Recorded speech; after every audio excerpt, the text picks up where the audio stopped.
Welcome to Radha channel. ನೋಡಿ, ನಾನಿವತ್ತು ಕಡಲೆಬೇಳೆ ಚಟ್ನಿ ಮಾಡಿ ತೋರಿಸ್ತಾ ಇದ್ದೆ. ನಮಗೆ ಸ್ವಲ್ಪ ಬ್ಯುಸಿ ಇರುವಾಗ ಅಥವಾ ಎಲ್ಲದಕ್ಕೂ ಹೈ ಕ್ಲಾಸ್ ಆಗುತ್ತೆ ಈ ಚಟ್ನಿ. ನೋಡಿ, ಮೆಣಸು, ಒಂದು 1/4 ಕಪ್ ಕಡಲೆಬೇಳೆ, ಬೇವಿನ ಎಲೆ, ಹುಣಸೆ ಹುಳಿ, ಉಪ್ಪು ಇಟ್ಕೊಂಡಿದ್ದೆ. ಫಸ್ಟು ಮಸಾಲೆ ಹುರಿ ತೋರಿಸ್ದೆ. ಎಣ್ಣೆ ಹಾಕ್ಕೊಂತ ಇದ್ದೆ. ಮೆಣಸು, ಬೇವಿನ ಎಲೆ, ಕಡಲೆಬೇಳೆ. ಕಾಯಿಗೆ ಅಂತ ಹಾಕೋಕಿಲ್ಲ ಇದಕ್ಕೆ, ಇದು ಹಾಗೆ ಮಾಡುವಂಥದ್ದು.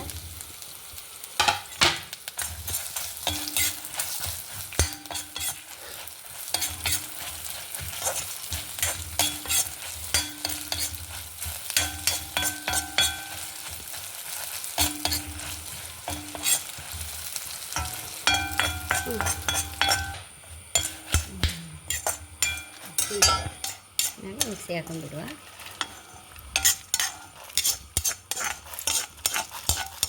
ಹುಣಸೆ ಹುಳಿ,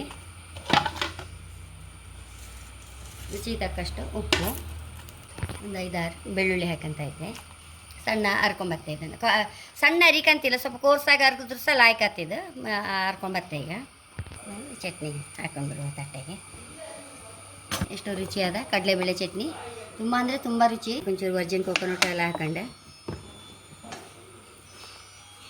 ಚಟ್ನಿ ಹಾಕಿ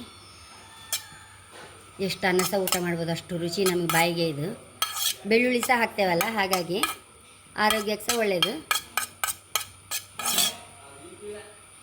ತಿಂದರೆ ಎಷ್ಟು ತಿಂದರೂ ಊಟ ಮಾಡಿಬಿಡ್ಬೋದು, ಬಿಸಿ ಅನ್ನಕ್ಕೆ ತುಪ್ಪ ಅಥವಾ ಎಣ್ಣೆ ಹಾಕೊಂಡ್ರೆ. ಹಾಗೆ ನನ್ನ ಚಾನಲ್ ಇಷ್ಟ ಆದರೆ ಸಬ್ಸ್ಕ್ರೈಬ್ ಮಾಡಿ, ಲೈಕ್ ಮಾಡಿ, ಕಾಮೆಂಟ್ ಮಾಡೋದಂತೂ ಮರಲೇಬೇಡಿ. Thank you.